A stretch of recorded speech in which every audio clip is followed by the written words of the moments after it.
आज मी आले आहे कोपिनेश्वर महादेवाच्या मंदिरामध्ये आणि हा आहे मंदिराचा सभामंडप। मंदिरामध्ये प्रवेश केल्यानंतर प्रथमच नंदी महाराज आपले स्वागत करतात आणि त्याच्याच समोर आहे मंदिराचे गर्भगृह। श्री कोपिनेश्वर महादेव मंदिर असे या मंदिराचे नाव आहे।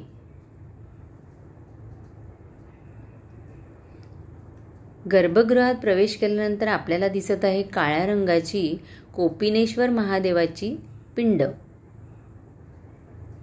ह्या पिंडीचा रंग काळा आहे आणि ही पिंड 5 फूट उंच आणि 5 फूट रुंद आहे।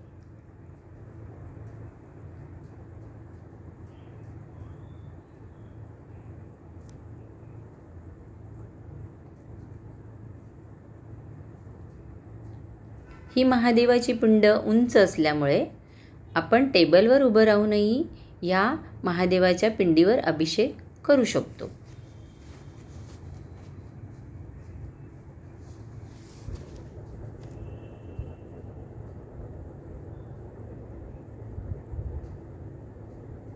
मंदिरामध्ये भरपूर लाईट्स सोडलेले आहेत, त्यामुळे मंदिर खूप छान चमकतंय।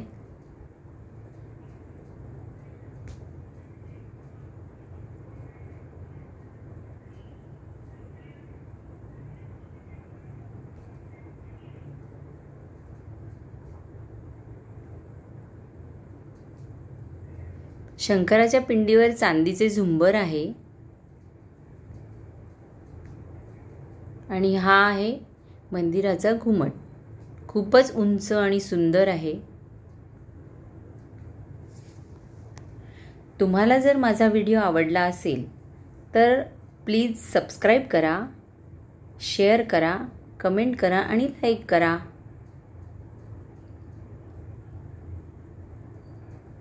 खूप सुंदर लाईट्स सोडलेत मंदिरामध्ये।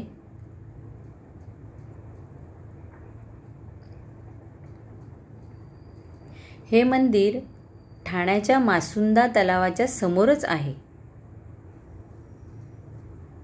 कोपिनेश्वर महादेवाला ठाण्याचे संरक्षक असे म्हटले जाते। हे मंदिर हजारो वर्षापूर्वीचे आहे।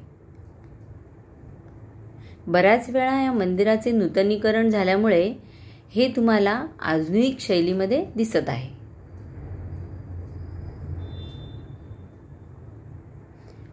गर्भगृहातून बाहेर आल्यानंतर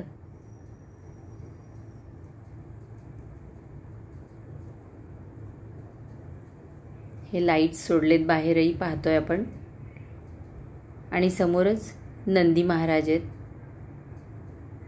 त्यांचं पुन्हा दर्शन होतंय, आपण नमस्कार करूया त्यांनाही। आणि आता आपण मंदिराच्या परिसरातील काही छोटी छोटी मंदिरं आहेत ती सुद्धा पाहू।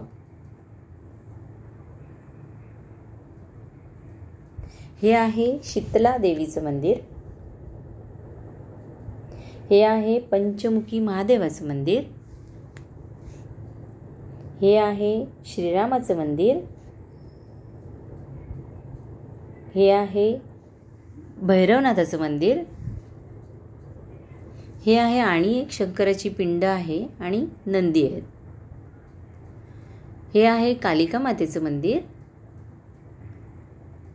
हे आहे मारुतीचं मंदिर आणि हे आहे दक्षिणामुखी मारुतीचं मंदिर।